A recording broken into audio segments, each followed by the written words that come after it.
18 ಮತ್ತು 19ನೇ ಅಧ್ಯಾಯಗಳು. ಹೇಮಾಂಡ ಪಂತರನ್ನು ಬಾಬಾ ಆಶೀರ್ವದಿಸಿದುದು, ಸಾಟೆ ಮತ್ತು ದೇಶಮುಖ ಅವರ ಕತೆ, ಸದ್ಭಾವನೆಗೆ ಪ್ರೋತ್ಸಾಹ, ಉಪದೇಶ, ನಿನದೆ, ದುಡಿಮೆಗೆ ತಕ್ಕ ಪ್ರತಿಫಲ ಇತ್ಯಾದಿ. ಈ ಇಂದಿನ 2 ಅಧ್ಯಾಯಗಳಲ್ಲಿ ಬ್ರಹ್ಮಜ್ಞಾನವನ್ನು ಪಡೆಯಲು ಬಂದ ಧನಿಕನನ್ನು ಬಾಬಾರವರು ಹೇಗೆ ಆಧರಿಸಿದರು ಎಂಬುದನ್ನು ವಿವರಿಸಿದ್ದೇನೆ. ಈಗ ಈ 2 ಅಧ್ಯಾಯಗಳಲ್ಲಿ ಬಾಬಾ ಸದ್ಭಾವನೆಯನ್ನು ಹೇಗೆ ಪ್ರೋತ್ಸಾಹಿಸುತ್ತಿದ್ದರು ಎಂಬುದನ್ನು, ಇತರ ವಿಷಯಗಳನ್ನು ಹೇಮಾಂಡ ಪಂತರು ಚರ್ಚಿಸಿರುತ್ತಾರೆ.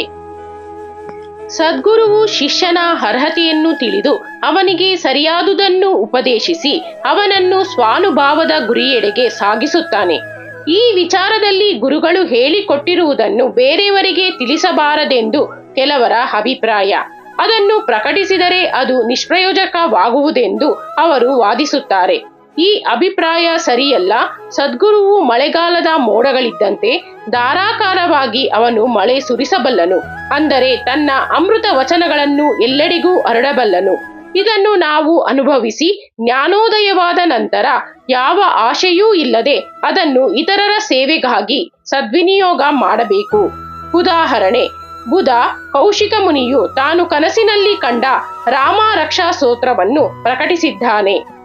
ಮಮತೆಯುಳ್ಳ ಮಾತೆಯು ತಮ್ಮ ಕಂದನ ಆರೋಗ್ಯವನ್ನು ಗಮನದಲ್ಲಿಟ್ಟುಕೊಂಡು ಕಹಿಯಾದ ಔಷಧಿಗಳನ್ನು ಬಲಾತ್ಕಾರವಾಗಿ ಕಂದನಿಗೆ ಕುಡಿಸುವಂತೆ ಸಂತ ಶ್ರೇಷ್ಠ ಸಾಯಿ ಬಾಬಾರವರು ತಮ್ಮ ಭಕ್ತರಿಗೆ ಆಧ್ಯಾತ್ಮಿಕ ಬೋಧನೆ ಮಾಡುತ್ತಿದ್ದರು.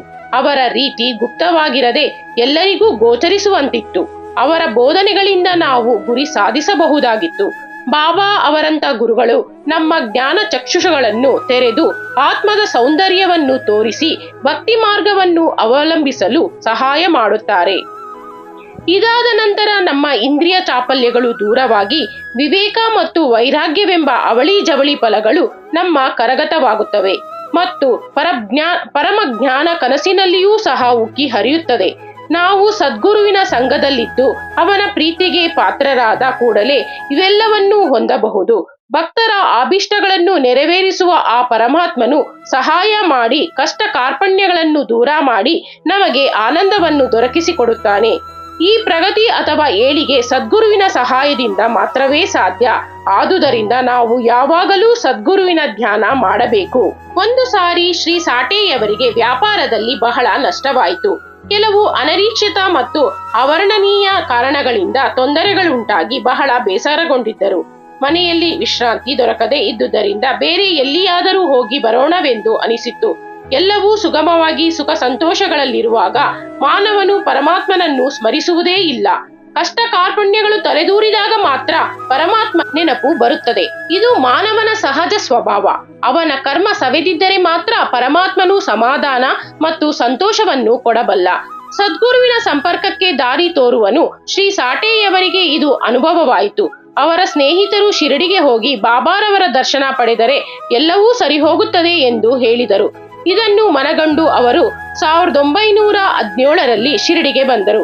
ಬಾಬಾರವರ ಶಾಂತಿಯುತವಾದ ಮಂದಸ್ಮಿತ ವದನವನ್ನು ನೋಡಿದ ಕೂಡಲೇ ಆನಂದದಿಂದ ಅವರು ಶಾಂತಿ ಪಡೆದರು. ಬಾಬಾರವರ ದರ್ಶನ ಸೌಲಭ್ಯ ಒದಗಿದುದು ತಮ್ಮ ಪೂರ್ವ ಜನ್ಮದ ಪುಣ್ಯ ಫಲವೇ ಸರಿ ಎಂದು ಅವರು ಭಾವಿಸಿದರು. ಶ್ರೀ ಸಾಟೆಯವರು ದೃಢ ಸಂಕಲ್ಪಿಗಳು. ಆದುದರಿಂದ ಅವರು ಗುರುಚರಿತ್ರೆಯನ್ನು ಪಠನ ಮಾಡಲಾರಂಭಿಸಿದರು. ಆ ಗ್ರಂಥವನ್ನು 1 ಸಪ್ತಾಹದಲ್ಲಿ ಮುಗಿಸಿದಾಗ ಬಾಬಾರವರು ಆ ದಿನ ರಾತ್ರಿ ಅವರಿಗೆ ಕನಸಿನಲ್ಲಿ ದರ್ಶನ ನೀಡಿದರು. ಅವರು ಬಾಬಾ ತಮಗೆ ಗುರುಚರಿತ್ರೆಯನ್ನು ವಿವರಿಸುತ್ತಿರುವ ದೃಶ್ಯವನ್ನು ಕನಸಿನಲ್ಲಿ ಕಂಡರು. ಎಚ್ಚೆತ್ತು ಕನಸನ್ನು ಪುನಃ ನೆನಪಿಗೆ ತಂದುಕೊಂಡು ಸಂತೋಷಭರಿತರಾದರು. ಅಜ್ಞಾನ ಅಂಧಕಾರದಲ್ಲಿ ಸಿಕ್ಕಿ ತೊಳಲುತ್ತಿದ್ದ ಆತ್ಮವನ್ನು ಗುರುಚರಿತ್ರೆಯ ವಿವರಣೆಯಿಂದ ಎಚ್ಚರಿಸಿ ಆ ಮಂತ್ರವನ್ನು ಪಡೆಯಲು ನೆರವು ನೀಡಿದ ಬಾಬಾರವರ ದಯೆಯನ್ನು ಹೊಗಳಲೇಬೇಕಾಗುತ್ತದೆ ಎಂದು ಭಾವಿಸಿದರು. ಮರುದಿನ ಕಾಕಾ ಸಾಹೇಬರಿಗೆ ತಮ್ಮ ಕನಸನ್ನು ವಿವರಿಸಿ ಆ ಕನಸಿನ ಅರ್ಥವೇನು, ಇನ್ನೊಂದು ಬಾರಿ ಸಪ್ತಾಹ ಮಾಡಬೇಕೇ, ಬಾಬಾರವರಲ್ಲಿ ವಿಚಾರಿಸಿ ಎಂದರು. ಕಾಕಾರವರು ಸಮಯ ನೋಡಿಕೊಂಡು ಬಾಬಾರವರನ್ನು ಕಂಡು, ದೇವರೇ, ನಿಮ್ಮ ದರ್ಶನದಿಂದ ಸಾಟೆಯವರಿಗೆ ಏನು ಸಲಹೆ ನೀಡುವಿರಿ? ಅವರು ಗುರುಚರಿತ್ರೆಯ ಇನ್ನೊಂದು ಸಪ್ತಾಹ ಮಾಡಬೇಕೇ? ಅವರು ಸಾಮಾನ್ಯ ಭಕ್ತರು. ನಿಮ್ಮ ಅಭಿಪ್ರಾಯ ತಿಳಿಸಿರಿ ಮತ್ತು ಅವರನ್ನು ಆಶೀರ್ವದಿಸಿರಿ ಎಂದು ವಿನಂತಿಸಿದರು.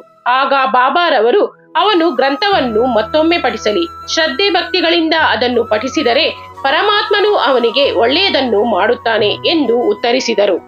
ಆ ಸಮಯದಲ್ಲಿ ಹೇಮಾಂಡ ಪಂತರು ಮಸೀದಿಯಲ್ಲಿ ಬಾಬಾರವರ ಪಾದಗಳನ್ನು ಒತ್ತುತ್ತಿದ್ದರು. ಬಾಬಾರವರ ಈ ವಚನಗಳನ್ನು ಕೇಳಿ ಅವರು ಮನಸ್ಸಿನಲ್ಲಿ, ಏನು, ಸಾಟೆಯವರು 1 ವಾರ ಪಠಿಸಿದ್ದಕ್ಕೆ ಪ್ರತಿಫಲ ದೊರಕಿತು? ನಾನು 40 ವರ್ಷಗಳಿಂದಲೂ ಅದನ್ನು ಪಠಿಸುತ್ತಿದ್ದೇನೆ, ನನಗೆ ಪ್ರತಿಫಲವೇ ದೊರಕಲಿಲ್ಲ. ಅವರು 7 ದಿನಗಳ ಪಠಣದಿಂದಲೇ ಬಯಕೆಗಳು ಈಡೇರಿದವು.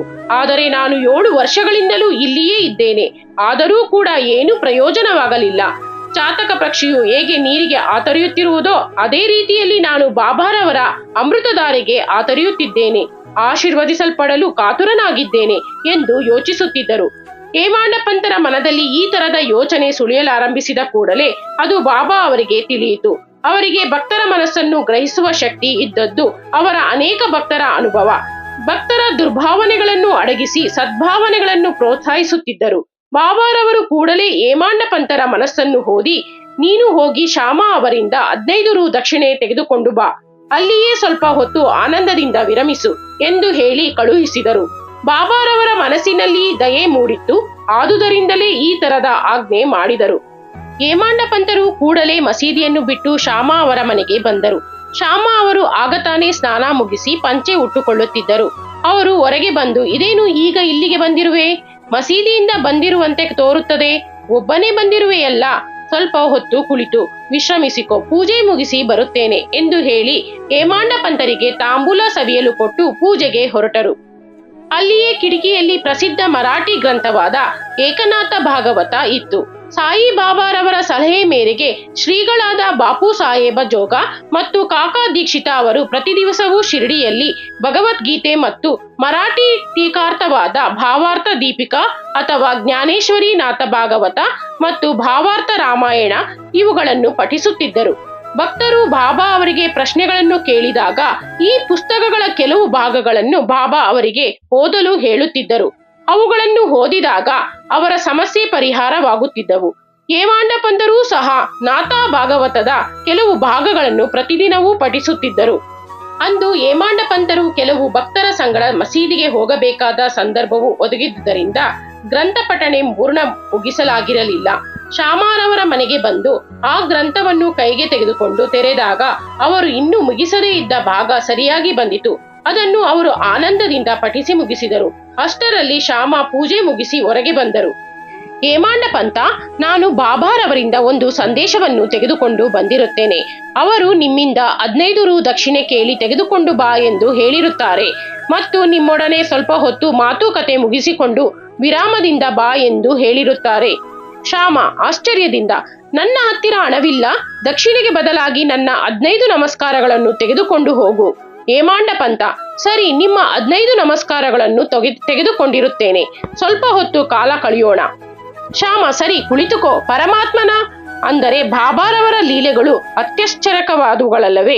ನಾನು ಹಳ್ಳಿಯ ಹುಂಬ, ನೀನು ಎಷ್ಟಾದರೂ ನಾಗರಿಕ. ಇಲ್ಲಿಗೆ ಬಂದ ನಂತರ ನಿನಗೂ ಅನೇಕ ಲೀಲೆಗಳ ಅನುಭವಗಳಾಗಿರಬೇಕು. ನಾನು ವಿವರಿಸುವುದೇನಿದೆ? ಎಲೆ ತೆಗೆದುಕೋ, ಸ್ವಲ್ಪ ಹೊತ್ತಿನಲ್ಲಿ ಬಟ್ಟೆ ಧರಿಸಿ ಬರುತ್ತೇನೆ ಎಂದರು. ಸ್ವಲ್ಪ ಹೊತ್ತಿನಲ್ಲಿಯೇ ಶ್ಯಾಮ ಹೇಮಾಂಡ ಪಂತರ ಹತ್ತಿರ ಬಂದು ಪುನಃ ಮಾತನಾಡುತ್ತಾ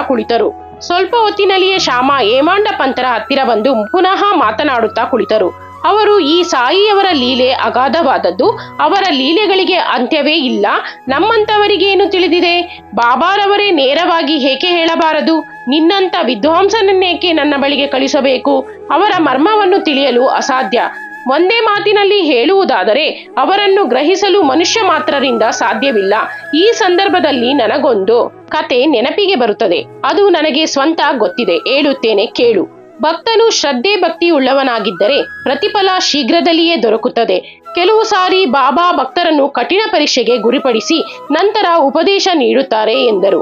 ಉಪದೇಶವೆಂಬ ಪದವನ್ನು ಕೇಳುತ್ತಿದ್ದಂತೆಯೇ ಹೇಮಾಂಡ ಪಂತರಿಗೆ ಗುರುಚರಿತ್ರೆ ಸಂಗತಿಗೆ ನೆನಪಿಗೆ ಬಂದು, ನನ್ನನ್ನು ಪರೀಕ್ಷಿಸಿ ನನ್ನ ಮನಸ್ಸಿಗೆ ಶಾಂತಿ ಕೊಡಬೇಕೆಂದೇ ನನ್ನನ್ನು ಇಲ್ಲಿಗೆ ಬಾಬಾ ಕಳಿಸಿರಬಹುದೆಂದೆನಿಸಿತು. ತಕ್ಷಣವೇ ಆ ವಿಚಾರವನ್ನು ಒದಗಿಟ್ಟು ಶ್ಯಾಮ ಹೇಳುತ್ತಿದ್ದ ಕಥೆಯನ್ನು ಅವರು ಕೇಳಿದರು. ರಾಧಾಬಾಯಿ ದೇಶಮುಖ. ರಾಧಾಬಾಯಿ ಎಂಬ ವೃದ್ಧಳು ಕಾಶಾಬಾ ದೇಶಮುಖರ ತಾಯಿ. ಬಾಬಾ ಅವರ ಕೀರ್ತಿಯನ್ನು ಕೇಳಿ ಅವಳು ಸಹ ಸಂಗಮನೇರದ ಜನರ ಜೊತೆಯಲ್ಲಿ ಶಿರಡಿಗೆ ಬಂದಳು. ಬಾಬಾರವರನ್ನು ಮನಸಾರೆ ಪ್ರೀತಿಸುತ್ತಿದ್ದಳು. ಆದುದರಿಂದ ಅವರನ್ನು ತಮ್ಮ ಗುರುವೆಂದು ಭಾವಿಸಿ ಅವಳು ಉಪದೇಶ ಪಡೆಯಬೇಕೆಂಬ ಸಂಕಲ್ಪ ಮಾಡಿದಳು. ಅವಳಿಗೆ ಇನ್ನೇನೂ ಗೊತ್ತಿರಲಿಲ್ಲ. ಬಾಬಾರವರು ತಮ್ಮನ್ನು ಸ್ವೀಕರಿಸಿ ಉಪದೇಶಿಸದೇ ಇದ್ದರೆ ಮರಣಾಂತಿಕ ಉಪವಾಸ ವ್ರತ ಮಾಡಬೇಕೆಂದು ನಿರ್ಧರಿಸಿ ಮನೆಗೆ ಹೋಗಿ ಅಂದಿನಿಂದ ನೀರು ಮತ್ತು ಆಹಾರವನ್ನು ತೊರೆದಳು. ಇದನ್ನು ನೋಡಿ ನನಗೆ ಗಾಬರಿಯಾಯಿತು. ಆದ್ದರಿಂದ ಅವಳ ಪರವಾಗಿ ಬಾಬಾ ಹತ್ತಿರ ನಾನು ಹೋಗಿ, ದೇವ, ಇದು ನಿನ್ನ ಎಂಥ ಲೀಲೆ, ನೀನು ಅನೇಕರನ್ನು ಇಲ್ಲಿಗೆ ಕರೆಸುವೆ, ಆಶೀರ್ವದಿಸುವೆ. ಆ ವೃದ್ಧಳ ಬಗ್ಗೆ ನಿನಗೆ ತಿಳಿದಿಲ್ಲವೇ? ಅವಳು ನಿನ್ನನ್ನೇ ನಂಬಿರುತ್ತಾಳೆ. ನೀನು ಅವಳನ್ನು ಆಶೀರ್ವದಿಸಿ ಉಪದೇಶ ನೀಡದಿದ್ದಲ್ಲಿ ಮಾರಣಾಂತಿಕ ಉಪವಾಸ ಮಾಡುವೆನೆಂದು ನಿರ್ಧರಿಸುತ್ತಾಳೆ. ಆದುದರಿಂದ ದಯಮಾಡಿ ಅವಳನ್ನು ಆಶೀರ್ವದಿಸು ಎಂದು ಕೇಳಿದನು. ಬಾಬಾರವರು ಅವಳ ದೃಢ ಸಂಕಲ್ಪವನ್ನು ತಿಳಿದು ಅವಳನ್ನು ಕರೆಯಿಸಿ ಈ ಕೆಳಗೆ ಹೇಳಿದಂತೆ ಅವಳನ್ನು ಸಂಬೋಧಿಸಿ ಅವಳ ಮನಸ್ಸನ್ನು ಮಾರ್ಪಾಡು ಮಾಡಿದರು. ಮಾತೆಯೇ, ಅನ್ಯಾಯವಾಗಿ ನಿಮ್ಮ ದೇಹವನ್ನು ಏತಕ್ಕೆ ದಂಡಿಸಿಕೊಳ್ಳುತ್ತಿದ್ದೀರಿ? ನೀವೇ ನಿನ್ನ ನಿಜವಾದ ಮಾತೆ. ನಾನು ನಿಮ್ಮ ಪುತ್ರ. ಕನಿಕರವಿಟ್ಟು ನಾನು ಹೇಳುವುದನ್ನು ಕೇಳಿರಿ. ನನ್ನ ಸ್ವಂತ ಅನುಭವವನ್ನೇ ಹೇಳುತ್ತೇನೆ. ನೀವು ಇದನ್ನು ಸರಿಯಾಗಿ ಅರ್ಥ ಮಾಡಿಕೊಂಡರೆ ನಿಮಗೆ ಒಳ್ಳೆಯದಾಗುತ್ತದೆ. ನನಗೆ ಒಬ್ಬ ಗುರು ಇದ್ದರು. ಅವರು ಮಹಾಸಾಧುಗಳು, ದಯಾಮಯರು ಆಗಿದ್ದರು. ಅವರಲ್ಲಿ ನಾನು ಬಹಳ ದಿನಗಳ ಕಾಲ ಸೇವೆ ಮಾಡಿದೆ. ಆದರೂ ಒಂದು ದಿನವಾದರೂ ಅವರು ನನಗೆ ಮಂತ್ರೋಪದೇಶ ಮಾಡಲಿಲ್ಲ. ಆದರೂ ಕೂಡ ಅವರನ್ನು ಬಿಡಬಾರದೆಂದು ದೃಢ ಸಂಕಲ್ಪ ಮಾಡಿದೆನು. ಒಂದು ದಿನ ನನ್ನ ತಲೆಯನ್ನು ಬೋಳಿಸಿ ನನ್ನಿಂದ 2 ಕಾಸು ದಕ್ಷಿಣೆ ಕೇಳಿದರು. ಅವುಗಳನ್ನು ನಾನು ಕೂಡಲೇ ಅರ್ಪಿಸಿದೆ. ಅವರು ನಿಜವಾದ ಸಾಧುಗಳಾಗಿದ್ದರೆ ನನ್ನಿಂದ ದಕ್ಷಿಣೆಯನ್ನೇಕೆ ಕೇಳಿದರು ಎಂದು ಪ್ರಶ್ನಿಸಬಹುದು. ಅವರಿಗೆ ಬೇಕಾದುದು ಹಣವಲ್ಲ, ಅದರಿಂದ ಅವರಿಗೇನು ಪ್ರಯೋಜನ? ಅವರು ಕೇಳಿದ 2 ಕಾಸುಗಳು ದೃಢ ನಂಬಿಕೆ ಮತ್ತು ತಾಳ್ಮೆಗಳನ್ನು ಸೂಚಿಸುತ್ತಿದ್ದವು. ನಾನು ಅವೆರಡನ್ನೂ ಅರ್ಪಿಸಿದೆನು. ಅವರಿಗೆ ಸಂತೋಷವಾಯಿತು. ನಾನು 12 ವರ್ಷಗಳ ಕಾಲ ನನ್ನ ಗುರುವಿನ ಸೇವೆಯನ್ನು ಮಾಡಿದೆ. ಅವರು ನನ್ನನ್ನು ಉದ್ಧರಿಸಿದರು. ಆಹಾರ ಮತ್ತು ಬಟ್ಟೆಗಳಿಗೆ ಕೊರತೆ ಇರಲಿಲ್ಲ. ಅವರು ನನ್ನನ್ನು ಬಹಳವಾಗಿ ಪ್ರೀತಿಸುತ್ತಿದ್ದರು. ಒಂದೇ ಮಾತಿನಲ್ಲಿ ಹೇಳುವುದಾದರೆ ಅವರು ಪ್ರೀತಿಯ ಅವತಾರ ಮೂರ್ತಿಗಳಾಗಿದ್ದರು. ಅವರನ್ನು ನಾನು ಹೇಗೆ ವರ್ಣಿಸಲಿ? ಅವರಂತ ಗುರುಗಳು ವಿರಳ. ನಾನು ಅವರನ್ನು ನೋಡಿದಾಗ ಅವರು ಮಹಾ ತಪಸ್ಸಿನಲ್ಲಿ ನಿರತರಾಗಿರುವಂತೆ ತೋರುತ್ತಿದ್ದರು. ಹಗಲಿರುಳು ಅವರನ್ನೇ ದೃಷ್ಟಿಸಿ ನೋಡುತ್ತಿದ್ದೆ. ನನಗೆ ಹಸಿವು, ಬಾಯಾರಿಕೆ ಆಗುತ್ತಲೇ ಇರಲಿಲ್ಲ. ಅವರಿಲ್ಲದೆ ನನಗೆ ಶಾಂತಿ ಇರುತ್ತಿರಲಿಲ್ಲ. ಗುರುವಿನ ಹೊರತಾಗಿ ನನಗೆ ಧ್ಯಾನ ಮಾಡಲು ಬೇರೆ ಏನೂ ಸರಿಯೋಗುತ್ತಿರಲಿಲ್ಲ. ಅವರೇ ನನ್ನ ಸರ್ವಸ್ವವಾಗಿದ್ದರು. ನನ್ನ ಮನಸ್ಸು ಯಾವಾಗಲೂ ಅವರಲ್ಲಿ ಇಟ್ಟಿದ್ದೆ. ಇದೇ ನನ್ನ ಆದ್ಯ ದಕ್ಷಿಣೆ. ತಾಳ್ಮೆ ಮತ್ತೊಂದು ದಕ್ಷಿಣೆ. ಬಹಳ ದಿನಗಳ ಕಾಲ ತಾಳ್ಮೆಯಿಂದ ಇದ್ದು ಅವರ ಸೇವೆ ಮಾಡುತ್ತಿದ್ದೆ. ತಾಳ್ಮೆಯೇ ಸಂಸಾರ ಸಾಗರವನ್ನು ದಾಟಿಸುವ ದೋಣಿ. ತಾಳ್ಮೆಯೇ ಮನುಷ್ಯನಿಗೆ ಭೂಷಣ. ಅದು ಪಾಪಗಳನ್ನು ನಿರ್ಮೂಲ ಮಾಡಿ ಕಷ್ಟ ಕಾರ್ಪಣ್ಯಗಳನ್ನು ತೊಲಗಿಸಿ ಜಯವನ್ನು ಪಡೆಯಲು ಸಹಾಯವೆಸಗುತ್ತದೆ. ತಾಳ್ಮೆಯೇ ಗುಣಗಳ ಗಣಿ. ವಿಶ್ವಾಸ ಮತ್ತು ತಾಳ್ಮೆ, ಶ್ರದ್ಧೆ ಮತ್ತು ಸಬೂರಿ ಅವಳಿ ಜವಳಿ ಸಹೋದರಿಗಳಂತೆ. ನನ್ನ ಗುರುವು ನನ್ನಿಂದ ಇನ್ನೇನೂ ಬಯಸಲಿಲ್ಲ. ಅವರು ನನ್ನನ್ನು ಸದಾ ರಕ್ಷಿಸುತ್ತಿದ್ದರು. ಕೆಲವು ಸಾರಿ ಅವರೊಡನೆಯೂ ಮತ್ತೆ ಕೆಲವು ಸಾರಿ ಅವರನ್ನು ಅಗಲಿಯೂ ಇದ್ದೇನೆ. ಆದರೂ ಅವರ ಪ್ರೇಮ ಅಚಲವಾಗಿತ್ತು. ಯಾವಾಗಲೂ ತಮ್ಮ ಕೃಪಾದೃಷ್ಟಿಯಿಂದ ನನ್ನನ್ನು ಕಾಪಾಡುತ್ತಿದ್ದರು. ತಾಯಿಯೇ ನನ್ನ ಗುರುವು. ನನಗೆ ಯಾವ ಮಂತ್ರವನ್ನು ಉಪದೇಶಿಸಲಿಲ್ಲ. ಆದ್ದರಿಂದ ನಾನು ನಿಮಗೆ ಏನೂ ಉಪದೇಶಿಸಲಿ? ಗುರುವಿನ ಕೃಪಾ ಕಟಾಕ್ಷವೇ ಸಂತಸದ ಕಾರಣವೆಂದು ತಿಳಿಯಿರಿ. ಯಾರಿಂದಲೂ ಮಂತ್ರ ಅಥವಾ ಉಪದೇಶ ಪಡೆಯಲು ಪ್ರಯತ್ನಿಸಬೇಡಿ. ನನ್ನನ್ನು ತಮ್ಮ ಭಾವನೆಯ ಪ್ರತೀಕವನ್ನಾಗಿ ಮಾಡಿಕೊಂಡು ನನ್ನಲ್ಲಿ ಅಚಲ ವಿಶ್ವಾಸವಿಡಿ. ನನ್ನನ್ನು ಮನಪೂರ್ವಕವಾಗಿ ನೋಡಿದರೆ ನಾನು ನಿಮ್ಮನ್ನು ಅದೇ ರೀತಿ ನೋಡುತ್ತೇನೆ.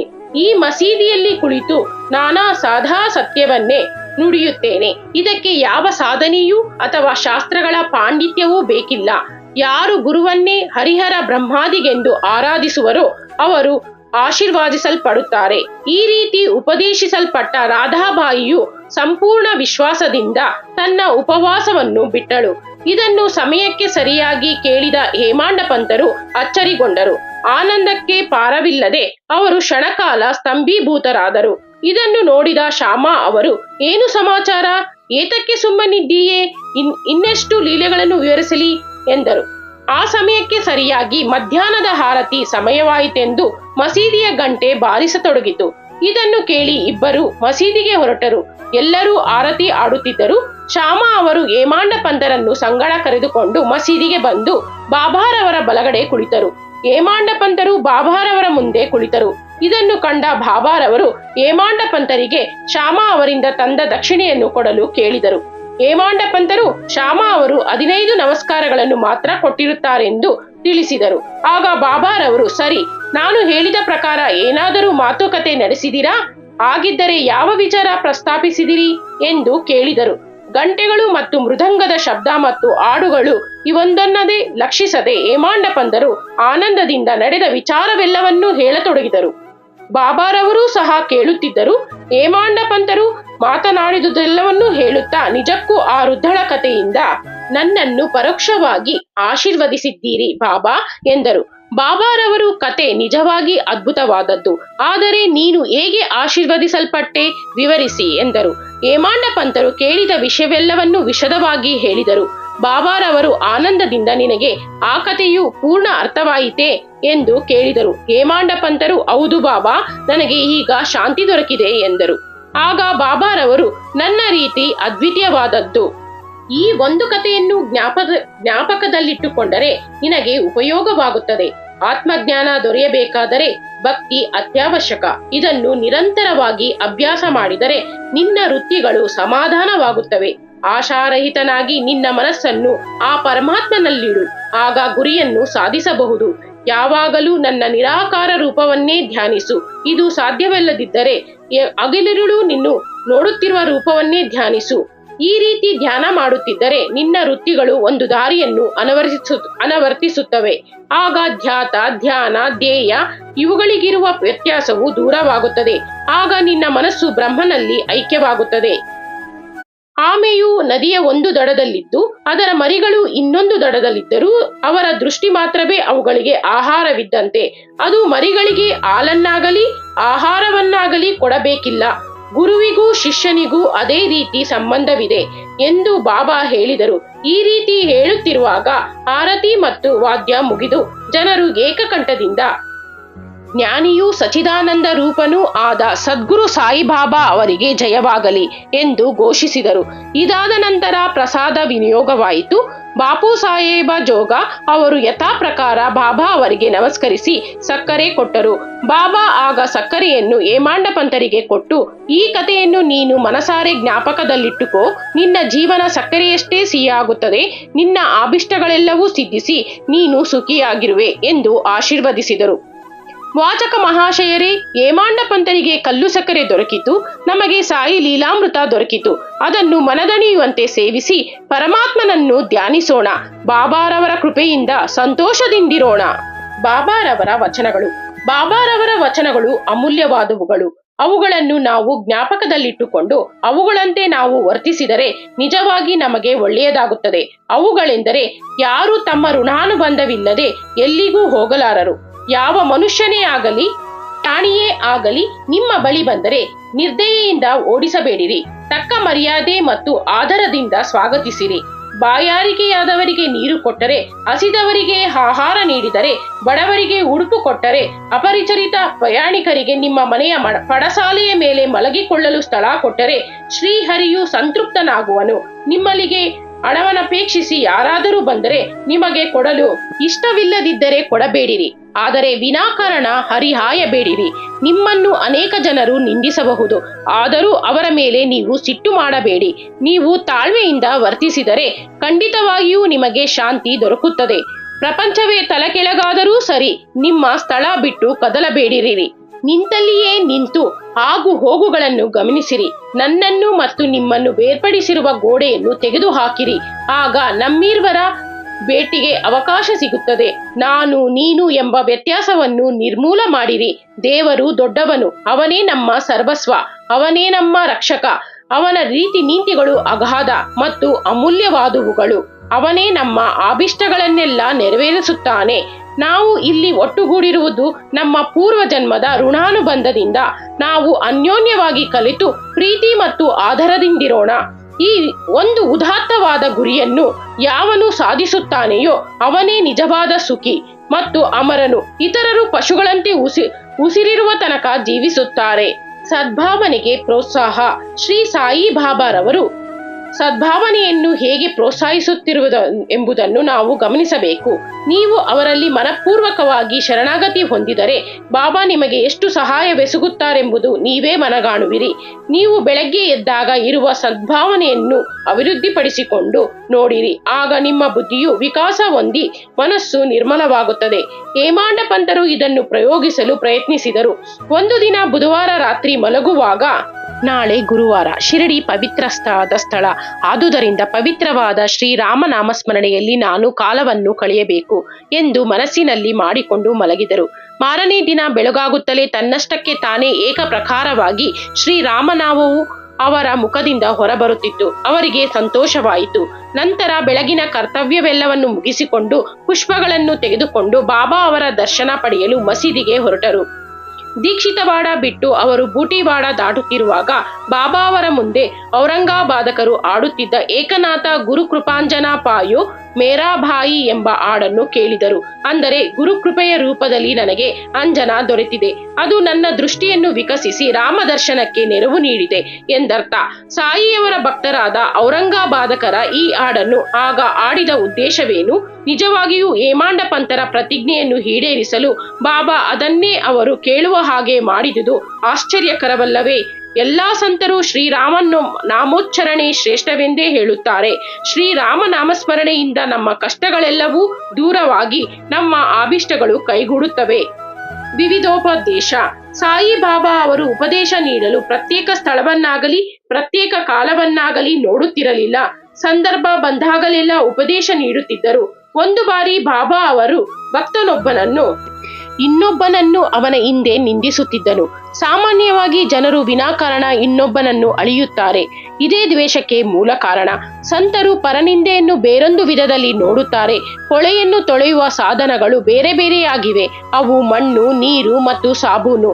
ಆದರೆ ಪರರ ದೂಷಕವನ್ನು, ಬೇರೊಬ್ಬರ ತಪ್ಪನ್ನು ನಾಲಿಗೆಯಿಂದ ತೊಳೆಯುವನು ಒಂದು ವಿಧದಲ್ಲಿ ಅವನು ಇನ್ನೊಬ್ಬರನ್ನು ನಿಂದಿಸುವಾಗ ಅವರಿಗೆ ಉಪಕಾರ ಮಾಡುತ್ತಾನೆ. ಸಾಯಿ ಬಾಬಾ ಅವರು ನಿಂದಿಸುತ್ತಿದ್ದವರನ್ನು ತಿದ್ದುತ್ತಿದ್ದ ರೀತಿಯೇ ಬೇರೆ. ಅವರು ತಮ್ಮ ಆತ್ಮಜ್ಞಾನದಿಂದ ಅವನೇನು ಮಾಡಿದ್ದಾನೆಂಬುದನ್ನು ತಿಳಿದು ಲೇಂಡಿಯ ಬಳಿ ಅವನನ್ನು ಸಂಧಿಸಿದಾಗ ಅವನಿಗೆ ಕೊಳೆಯನ್ನು ತಿನ್ನುತ್ತಿದ್ದ ಹಂದಿಯನ್ನು ತೋರಿಸಿ, ನೋಡು ಎಷ್ಟು ರುಚಿಯಾಗಿದೆ ಎಂದು ಅದು ಕೊಳೆಯನ್ನು ತಿನ್ನುತ್ತಿದೆ. ನಿನ್ನ ರೀತಿಯು ಅದಕ್ಕೆ ಸಮಾನವಾದುದಾಗಿದೆ. ನಿನ್ನ ಸಹೋದರರನ್ನೇ ನೀನು ನಿಂದಿಸುತ್ತಿರುವೆ. ಪೂರ್ವ ಜನ್ಮದ ಸುಕೃತದಿಂದ ನಿನಗೆ ಈ ಮಾನವ ಜನ್ಮ ಲಭಿಸಿದೆ. ಈ ಜನ್ಮದಲ್ಲಿ ನೀನು ಈ ರೀತಿ ವರ್ತಿಸಿದರೆ ಶಿರಡಿಯು ಯಾವ ರೀತಿಯಲ್ಲಿ ಸಹಾಯ ಮಾಡಬಹುದು ಎಂದು ಕೇಳಿದರು. ಭಕ್ತನು ಇದರಿಂದ ಪಾಠ ಕಲಿತುಕೊಂಡನು ಎಂಬುದನ್ನು ಬೇರೆ ಹೇಳುವ ಅಗತ್ಯವಿಲ್ಲ. ಈ ರೀತಿ ಬಾಬಾ ನಮಗೆ ಸಂದರ್ಭ ಒದಗಿದಾಗ ನೀತಿ ಬೋಧಿಸುತ್ತಿದ್ದರು. ಅದನ್ನು ನಾವು ಗಮನಿಸಿ ಅದರಂತೆ ನಡೆದುಕೊಂಡರೆ ನಮ್ಮ ಆಧ್ಯಾತ್ಮಿಕ ಗುರಿ ನಮ್ಮಿಂದ ದೂರವಿರಲಾರದು.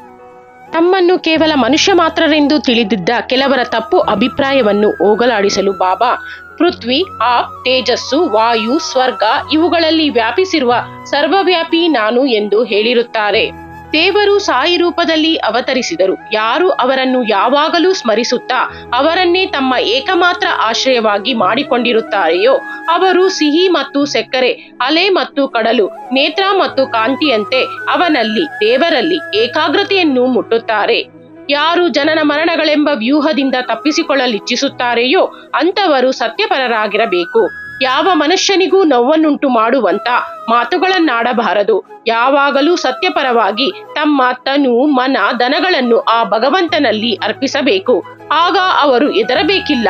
ಯಾರು ಸಾಯಿಯವರನ್ನು ಯಾವಾಗಲೂ ಧ್ಯಾನ ಮಾಡುತ್ತಾ ಜಪಿಸುತ್ತಾರೆಯೋ, ಆಡುತ್ತಾರೆಯೋ, ಇತರ ಯೋಚನೆಗಳಿಲ್ಲದೆ ಏಕಾಗ್ರ ಚಿತ್ತದಿಂದ ಧ್ಯಾನ ಮಾಡುತ್ತಾರೆಯೋ ಅವರು ಆತ್ಮಜ್ಞಾನವನ್ನು ಖಂಡಿತವಾಗಿಯೂ ಪಡೆಯುತ್ತಾರೆ. ಬಾಬಾ ಅನೇಕರಿಗೆ ನನ್ನನ್ನು ಯಾವಾಗಲೂ ಸ್ಮರಿಸಿರಿ, ನನ್ನಲ್ಲಿ ಆಶ್ರಯ ಪಡೆಯಿರಿ ಎಂದು ಹೇಳುತ್ತಿದ್ದರು.